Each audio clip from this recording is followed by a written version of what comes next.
그리스도인의 삶이란 어떤 것인가? 이 주제를 아주 잘 정리해서 생각해 보려고 하는 많은 시도가 있습니다. 우리도 늘 그런 의문을 갖고 관심을 기울이게 됩니다.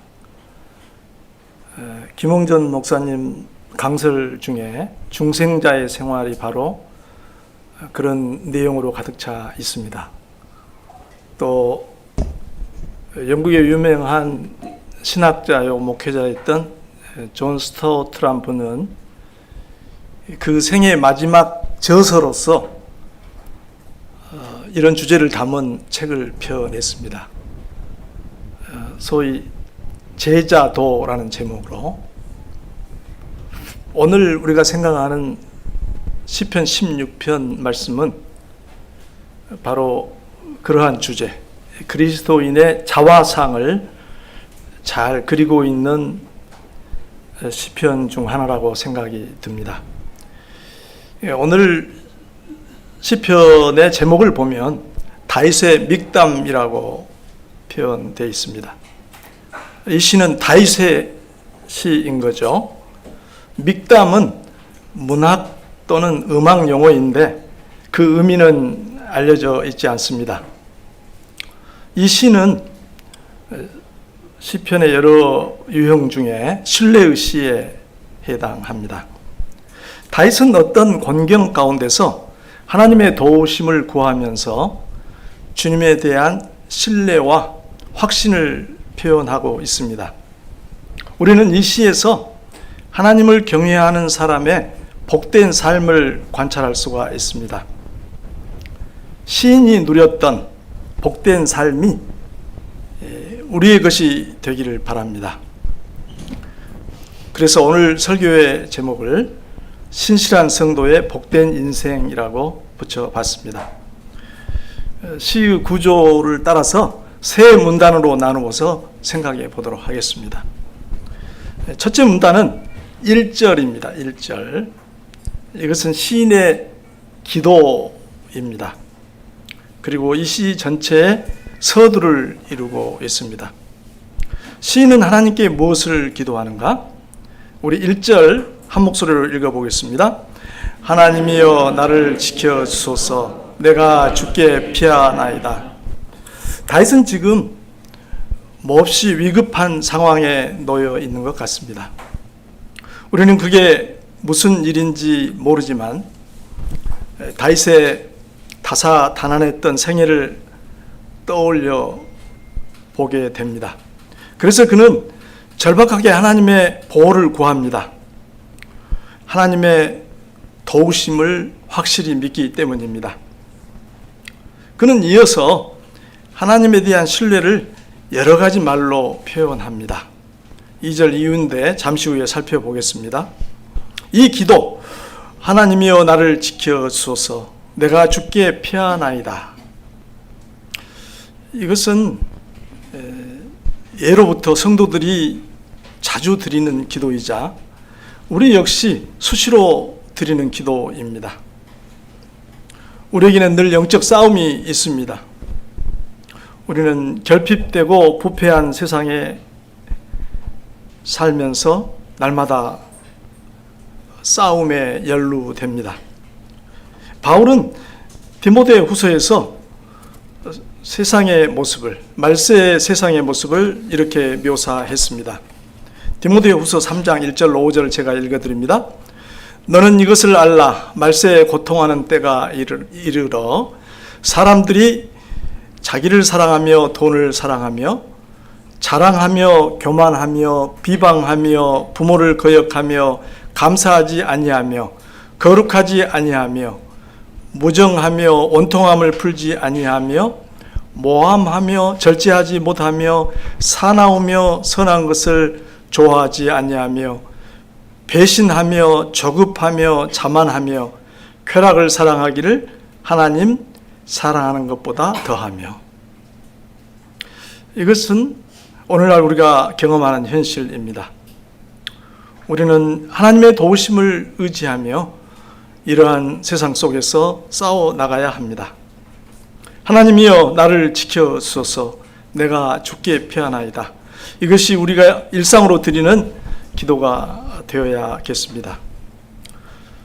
이제 2절부터 다음 문단을 생각해 보겠습니다. 2절부터 8절까지 좀 범위가 넓습니다. 여기는 시인의 고백입니다. 시인의 고백. 시인은 이 세상에서 어떻게 살아가는가, 살아간다고 고백하는가. 권경 가운데 주님의 도우심을 구한 다윗은 주님에 대한 깊은 신뢰를 표명합니다. 이것들은 그가 주님께 도움을 구한 이유이기도 합니다. 먼저 2절부터 4절을 읽어보도록 하겠습니다. 한 목소리로 읽습니다. 내가 여호와께 아뢰되 주는 나의 주님이시오니 주 밖에는 나의 복이 없다 하였나이다. 땅에 있는 성도들은 존귀한 자들이니 나의 모든 즐거움이 그들에게 있도다. 다른 신에게 예물을 드리는 자는 괴로움을 당할 것이라. 나는 그들이 드리는 피의 전제를 드리지 아니하며 내 입술로 그 이름도 부르지 아니하리로다. 2절에 보니까 내가 여호와께 아뢰되, 세번역에서는 좀 더 다른 맛으로 번역을 했습니다. 나더러 주님에 대하여 말하라 하면, 이렇게 번역을 했습니다. 내가 저 여호와께 아뢰되 주는 나의 주님이시오니 주밖에는 나의 복이 없다 하였나이다. 나더러 주님에 대해 말하라면 하나님은 나의 주님, 주님을 떠나서는 내게 행복이 없다 하겠습니다. 이렇게 세번역은 번역했습니다. 그는 주님을 떠나서는 행복이 없다고 고백합니다.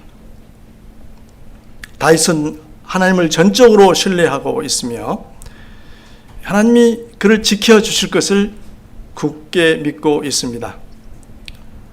3절을 봅시다. 땅에 있는 성도들은 존귀한 자들이니 나의 모든 즐거움이 그들에게 있도다. 역시 세번역에서는 땅에 있는 성도들에 관해서 말하라고 하면 이렇게 서두를 번역하고 있습니다. 그는 동료 신자들을 존귀하게 여깁니다. 그들로 인하여 즐거워합니다. 얼마나 아름다운 태도입니까? 모든 즐거움이 그들에게 있도다라는 표현은 성도들을 향한 깊은 애정을 담고 있습니다. 그것은 성도들 역시 자기와 동일한 하나님의 백성이기 때문입니다. 이 고백에도 하나님에 대한 사랑과 신뢰가 짙게 배어 있습니다. 하나님을 사랑하고 신뢰하니 그분의 백성을 좋아하고 존귀히 여길 수밖에 없는 것입니다. 4절은 다른 말로 하나님에 대한 신뢰를 표현합니다. 다른 신에게 예물을 드리는 자는 괴로움이 더할 것이라. 나는 그들이 드리는 피의 전제를 드리지 아니하며 내 입술로 그 이름도 부르지 아니하리로다. 다윗은 다른 신들을 섬기는 자들은 고통을 덜기는커녕 그 고통이 더 커질 것이라고 단언합니다. 여기서 피의 전제라는 말이 나오는데, 전제는 여러 가지 제사 형태 중에서 제물을 흔들어서 드리는, 부어서 드리는 제사이지요. 흔들어서 드리는 제사는 요제라고 그렇게 얘기하고요. 이방 신들에게, 이방 종교에서 피의 제사가 성행했습니다. 또 신들의 이름을 부르는 것, 여러 가지 주문을 사용하는 거죠. 이런 것들은 이방인들이 신들에게 도움을 청하는 행위입니다.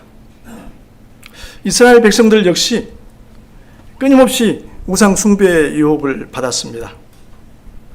다윗이 다른 신들을 찾지 않겠다는 다짐은 자신은 물론이지만 이 시의 독자들을 깨우치기 위한 그런 목적이 있을 것입니다.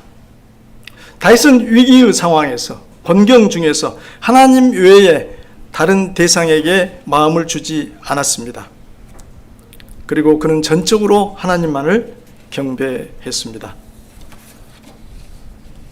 이상과 같이 신실한 성도는 하나님을 전적으로 신뢰하고 경배합니다. 인생에는 위기가 있습니다. 때때로 그런 위기는 우리를 사정없이 흔들어 놓습니다. 불안과 두려움이 우리를 엄습해 오기도 합니다. 그러나 염려할 필요가 없습니다. 우리는 하나님의 사람이기 때문입니다. 하나님은 우리의 주인이십니다. 주님은 우리를 돌보아 주십니다. 우리는 참으로 하나님을 신뢰할 수가 있습니다. 주님을 떠나서는 행복이란 없습니다. 그러므로 우리는 전적으로 하나님을 신뢰하고 성도들을 사랑하며 그분만을 경배해야 합니다. 다윗은 하나님께 이러한 신뢰를 고백하고 있습니다. 이것이 신실한 성도가 살아가는 복된 모습의 하나입니다. 우리가 첫 부분을 봤고요. 이제 5, 6절로 넘어가도록 하십시다. 5, 6절. 시인은 이 세상에서 어떻게 살아가는가 다시 살펴봅시다. 5, 6절 함께 읽습니다. 여호와는 나의 산업과 나의 잔의 소득이시니 나의 분깃을 지키시나이다. 내게 줄로 재어진 구역은 아름다운 곳에 있으며 나의 기업이 실로 아름답도다. 5절을 다시 보면요. 여호와는 나의 산업과 나의 잔의 소득이시니 나의 분깃을 지키시나이다. 거기에 산업, 소득, 분깃, 이게 다 어떤 재산, 또 재물, 우리 소유, 이것과 관련된 것들이죠. 여기서 산업이란 말은 우리가 먹고 살 기반입니다. 우리는 대개 직업 생활을 통해서, 직장 생활을 통해서 그 기반을 마련을 하죠. 또 자녀 소득은 자녀 소득이라는 말을 했는데 이것은 자녀다 부어주심을 개념화한 건데, 즉 하나님의 공급을 의미합니다. 세번역에서는 주님이야말로 내가 받을 유산의 몫이라고 번역했습니다. 내가 받을 유산의 몫. 하나님께서 그 백성에게 유산을 주시는데 내게도 몫을 챙겨 주시는 것입니다. 이 표현을 보니 구약시대의 레위 사람들이 생각납니다.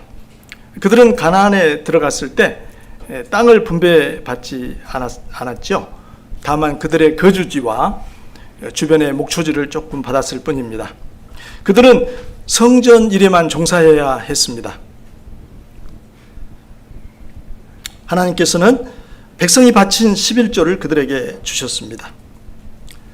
즉 하나님이 그들의 유산의 몫이 되신 것입니다. 그래서 그들은 하나님의 공급으로 살아갔습니다. 이처럼 다윗은 주님께서 자기가 받을 유산의 몫이라고 고백합니다. 주님 자신이 나의 생의 기반이요, 내가 받을 유산의 몫이라고 얘기하는 겁니다. 절대적인 신뢰를 주님 앞에 표현한 것이죠. 주님께서 그에게 필요한 모든 것을 주시며 그의 미래까지도 책임져 주십니다. 다윗은 하나님의 자원과 공급을 누리는 복된 인생을 살고 있다고 고백합니다. 6절도 같은 생각을 비유적으로 표현합니다. 6절 보면요. 내게 줄로 재어준 구역은 아름다운 곳에 있으며 나의 기업이 실로 아름답도다. 여기에 구역, 기업, 이것은 또 무엇과 관련되죠? 한국 사람들이 좋아하는 부동산과 관련됩니다. 땅과 지부 문제입니다. 이게 비유적인 얘기입니다. 새 번역에서 나의 기업이 실로 아름답도다는 빛나는 유산을 받았다, 이렇게 번역했습니다. 줄로 재어진 구역과 기업은 둘 다 유산을 의미하는데 곧 다윗의 인생을 비유적으로 표현하고 있습니다. 다윗은 하나님께 아름다운 유산을 받았습니다. 그것은 빛나는 인생입니다. 하나님은 다윗에게 새 생명을 주셔서 풍성히 누리게 하셨습니다. 그가 왕이어서가 아니라 하나님의 은혜를 입은 성도이기 때문입니다. 이상과 같이 신실한 성도는 하나님의 자원과 공급으로 살아갑니다. 신실한 성도는 하나님이 그의 기업이요 산업입니다. 하나님이 그의 삶의 기반입니다. 하나님께서 필요한 모든 복을 주시고 미래를 책임져 주십니다. 주님의 공급으로 살아가는 인생은 기름진 땅이요 빛나는 유산입니다. 하나님께서는 예수 그리스도로 말미암아 우리에게 그러한 삶을 허락하셨습니다. 우리는 우리의 아버지이신 하나님의 자원과 공급으로 살아갑니다. 이 비밀을 깨달은 사람은 참으로 복이 있는 사람입니다. 예수님은 산상설교에서 이 점을 매우 인상적으로 가르치셨습니다. 마태복음 6장 31절부터 33절 부분을 읽어드리겠습니다. 그러므로 염려하여 이르기를 무엇을 먹을까, 무엇을 마실까, 무엇을 입을까 하지 말라. 이는 다 이방인들이 구하는 것이라. 너희 하늘 아버지께서 이 모든 것이 너희에게 있어야 할 줄을 아시느니라. 그런즉 너희는 먼저 그의 나라와 그의 의를 구하라. 그리하면 이 모든 것을 너희에게 더하시리라. 그러므로 주님께서는 그분이 가르치신 기도 가운데서 우리에게 일용할 양식을 구하라고 말씀하셨습니다. 이것이 바로 신실한 성도의 복된 인생입니다. 이제 세 번째 곡지 7, 8절로 넘어가 봅시다.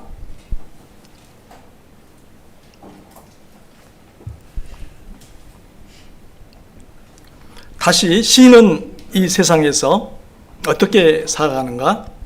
이 두 절에서 살펴봅시다. 함께 읽습니다. 나를 훈계하신 여호와를 송축할지라. 밤마다 내 양심이 나를 교훈하도다. 내가 여호와를 항상 내 앞에 모시며 그가 나의 오른쪽에 계심으로 내가 흔들리지 아니하리로다. 여기서는 훈계, 교훈, 내 앞에 모심, 내 오른쪽에 계심 이런 말들이 나오죠. 7절을 다시 봅시다. 나를 훈계하신 여호와를 송축할지라. 밤마다 내 양심이 나를 교훈하도다. 다른 번역을 보면 앞마디에도 나를 훈계하신 이 말에 날마다라는 부사가 붙어 있습니다. 여기 앞부분은 날마다, 그러니까 day by day죠. 날마다. 그리고 뒷부분은 밤마다. 그래서 그의 하루 생활이 어떻게 이루어지는가를 묘사하고 있습니다. 여기에서 다윗은 정신적으로 속 사람이 누리는 하나님의 복을 묘사합니다. 주님은 그를 훈계하십니다. 그런 주님의 훈계를 받고 살아갑니다. 새 번역에서는 주께서 날마다 좋은 생각을 주신다라고 번역했습니다. 좋은 생각은 바르고 참되고 아름다운 생각입니다. 주님께서는 우리의 잘못을 깨우쳐서 바른 생각으로 이끌어 주십니다. 그리하여 다윗은 내 양심이 나를 교훈한다고 고백합니다. 여기서 날마다, 밤마다라는 말들은 다윗의 경건 생활을 보여줍니다. 그는 날마다 하나님과 교제했습니다. 하나님의 율법을 묵상하면서 교훈을 받았습니다. 이것은 다윗의 중요한 일상이었습니다. 이처럼 다윗은 하나님의 지도를 받으며 하루를 살았습니다. 이러한 삶이 너무 귀하여 다윗은 하나님께 감사의 찬양을 드립니다. 나를 훈계하신 여호와를 송축할지라. 8절로 넘어가 봅시다. 내가 여호와를 항상 내 앞에 모시며 그가 나의 오른쪽에 계심으로 내가 흔들리지 아니하리로다. 다윗은 주님을 항상 내 앞에 모신다라고 말합니다. 이것은 다윗에게 더할 나위 없는 복된 일입니다. 하나님을 가까이 모시면 모든 것을 가진 것이 됩니다. 여기서 오른쪽은 힘, 또 지지, 명예를 의미합니다. 하나님께서는 다윗과 함께 계셔서 그의 힘이 되시고 그를 지지해 주시며 그가 부끄럽지 않게 그를 명예롭게 하십니다. 그러므로 그는 흔들리지 않는다고 단언합니다. 다윗은 수없는 역경 속에서도 이처럼 하나님께서 함께 하심을, 하나님께서 그의 오른쪽에 계심을 경험했습니다. 이상과 같이 신실한 성도는 하나님의 지도와 보호를 받습니다. 하나님께서 그에게 좋은 생각과 온갖 지혜로 교훈해 주십니다. 성도는 말씀 속에서 하나님과 교제하기를 좋아합니다. 하나님의 말씀을 사랑하는 삶에 대해서는 지난 주일 설교에서 길게 다루었습니다. 또한 신실한 성도는 언제나 하나님을 자기 앞에 모시고 살아갑니다. 하나님께서 그와 함께 하셔서 그를 보호하시며 그에게 힘과 지지를 보내주시고 그를 명예롭게 하십니다. 그러므로 성도는 흔들리지 않습니다. 이것이 신실한 성도의 복된 인생입니다. 하나님의 지속적인 지도와 보호를 받는 삶은 그리스도 안에서 바로 우리의 것이 되었습니다. 이제 세 번째 마지막 문단을 생각해 보도록 하겠습니다. 9절부터 11절 시인의 감사라고 제목을 붙여봤습니다. 시인은 위에서 말한 그런 삶을 통해 어떤 복을 누리는가? 자, 우리 석절을 한 목소리로 읽어봅니다. 이러므로 나의 마음이 기쁘고 나의 영도 즐거워하며 내 육체도 안전히 살리니 이는 주께서 내 영혼을 수월에 버리지 아니하시며 주의 거룩한 자를 멸망시키지 않으실 것임이니라.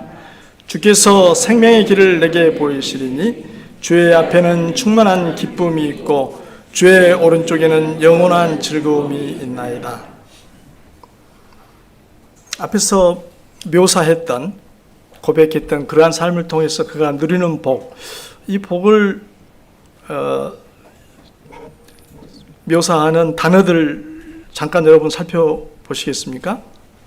주로 형용사들, 기쁘고 즐거워하고 안전히 살고 생명의 길, 충만한 기쁨, 영원한 즐거움, 기쁘다, 즐겁다 그런 표현이 여러 번 등장합니다.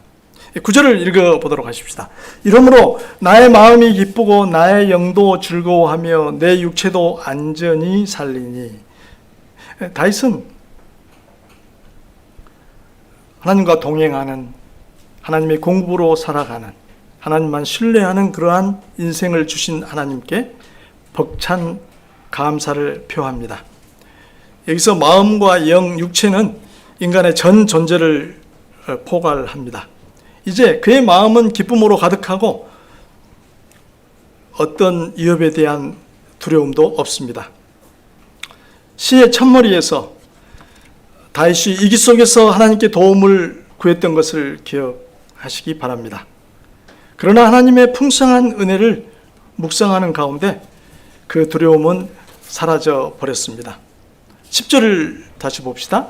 이는 주께서 내 영혼을 수월에 버리지 아니하시며 주의 거룩한 자를 멸망시키지 않으실 것임이니라. 다윗은 주님의 완전한 보호를 확신합니다. 내 영혼을 수월에 버리지 아니하시며, 수월은 죽은 자가 가는 곳으로서 죽음을 의미합니다. 수월에 버려진다는 것은 심각한 질병일 수도 있고 그를 해치려는 원수들의 손아귀일 수도 있습니다. 물론 그것들은 분명히 위협적이기는 합니다. 그러나 다윗의 생명을 삼켜버리지는 못할 것입니다. 또한 다윗 역시도 육체의 죽음을 맞을 것입니다. 그러나 그것이 끝은 아닙니다. 하나님은 우리 인생을 죽음으로 끝내시지 않으십니다. 그래서 다윗은 그 아래의 말을 덧붙입니다. 주의 거룩한 자를 멸망시키지 않으실 것임이니이다. 이것은 예수님의 부활을 역설했던 베드로의 설교에 나오는 인용한 말씀이죠. 여기서 거룩한 자는 하나님께서 구원하신 성도를 말합니다. 주님은 성도들을 죽음의 세계에 버리시지 않을 것입니다. 이 말씀은 먼저 부활하신 예수님에게 성취되었습니다. 그러나 그분과 연합된 우리에게도 반드시 성취될 것입니다. 다윗은 이러한 확신 때문에 마음이 기쁨으로 가득 차고 죽음에 대한 두려움을 떨쳐버렸습니다. 이제 마지막 절을 읽어봅니다. 주께서 생명의 길을 내게 보이시리니 주의 앞에는 충만한 기쁨이 있고 주의 오른쪽에는 영원한 즐거움이 있나이다. 다윗은 9절에 이어서 여기서도 기쁨과 즐거움을 표현합니다. 그는 무엇을 기뻐합니까? 주님을 모시고 사는 삶입니다. 주님께서는 다윗과 항상 함께 하시면서 그에게 생명의 길을 보여주셨습니다. 그것은 다윗이 앞에서 노래한 대로 하나님을 전적으로 신뢰하고 하나님의 공급으로 살며 하나님의 지도와 보호를 받는 삶입니다. 이것이 생명의 길이요 주님을 모시고 사는 삶입니다. 다윗의 마지막 고백을 다시 읽어봅니다. 주의 오른쪽에는 영원한 즐거움이 있나이다. 주의 오른쪽이란 말이 다시 등장하죠. 세 번역은 주님께서 내 오른쪽에 계시니 이 큰 즐거움이 영원토록 이어질 것입니다 라고 번역했습니다. 다윗은 하나님의 도움을 구하는 기도로 시작하여 하나님의 보호와 지지 속에서 살아가는 그러한 즐거움이 영원히 이어질 것을 확신하면서 시를 맺습니다. 이와 같이 신실한 성도는 참된 복을 누립니다. 그는 주님의 은혜 안에서 마음의 기쁨과 영혼의 즐거움을 누리며 아무런 두려움도 그에게는 없습니다. 하나님께서 그를 죽음의 세력으로부터 영원히 보호해 주심을 확신합니다. 주님께서는 이 땅에서 성도들에게 생명의 길을 보여주십니다. 성도들은 주님을 모시고 살면서 넘치는 기쁨, 영원한 즐거움을 누립니다. 그리고 그러한 기쁨과 즐거움은 영원으로 이어질 것입니다. 이것이 신실한 성도의 복된 인생입니다. 오늘은 다윗의 시 한 편을 생각해 보았습니다. 이제 요점과 교훈을 간단히 정리해 보겠습니다. 첫째, 다윗은 권경 속에서 하나님의 도우심을 구합니다.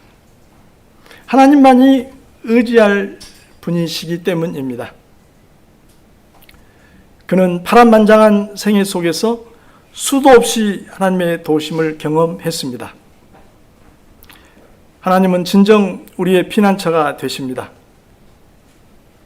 불안정한 세상, 흔들리는 세상을 살아가면서 범사에 하나님의 도우심을 의지합시다. 그야말로 이 기도는 우리의 일상의 기도가 되어야겠습니다. 하나님, 저를 보호하십시오. 제가 죽게 피합니다. 두 번째, 다윗은 범사에 하나님의 은혜로 살아갑니다. 그는 하나님만을 신뢰하고 성도들을 존귀히 여기며 하나님께만 경배를 드립니다. 그는 하나님의 자원과 공급으로 살아갑니다. 그는 또한 하나님의 지도와 보호를 받으며 살아갑니다. 이것은 또한 우리 그리스도인들이 누려야 할 복입니다. 우리 모두 하나님만 신뢰하고 성도들을 존귀히 여기며 하나님만을 섬깁시다. 우리 모두 하나님의 자원과 공급을 바라보며 살아갑시다. 우리 모두 날마다 하나님의 지도와 보호 속에서 살아갑시다. 끝으로 다윗은 주 안에서 영생의 복을 누립니다. 영생은 미래의 일만은 아닙니다. 그의 삶에는 기쁨과 즐거움, 또 안전에 대한 확신이 가득합니다. 하나님께서 죽음의 세력으로부터 그를 지켜주시고 생명의 길을 보여주십니다. 그는 주님과 동행하면서 넘치는 기쁨을 누립니다. 이러한 행복은 영원으로 이어질 것입니다. 신실한 성도는 그리스도 안에서 이러한 복을 누리며 살아갑니다. 하나님께서 우리에게 이러한 복을 그리스도 안에서 약속하셨습니다. 시인은 그것을 고백하고 찬미하고 있습니다. 이러한 복이 저와 여러분의 삶 가운데 더욱 풍성하기를 바랍니다. 이제 각자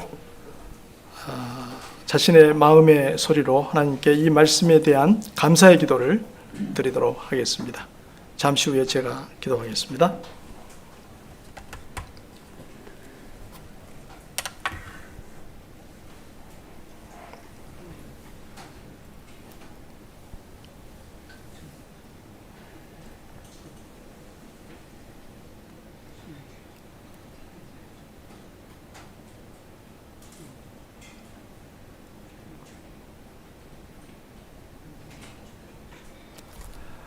자비하신 우리 주님, 오늘 주신 말씀에 감사를 드립니다. 다윗의 시 한 편을 통해서 주님의 성도가 누리는 복된 인생에 대해서 생각하게 하심을 감사합니다. 저희 모두 다윗 같은 신실한 성도가 되게 해 주십시오. 저희 각자 하나님을 전적으로 의지하며 살게 해 주십시오. 주님께서 저희에게 필요한 모든 것을 공급해 주시고 저희를 날마다 지도하시고 보호해 주심을 감사드립니다. 저희 모두 주님과 더불어 영생의 복을 누리게 해 주옵소서. 우리 구주 예수님의 이름으로 기도드립니다. 아멘.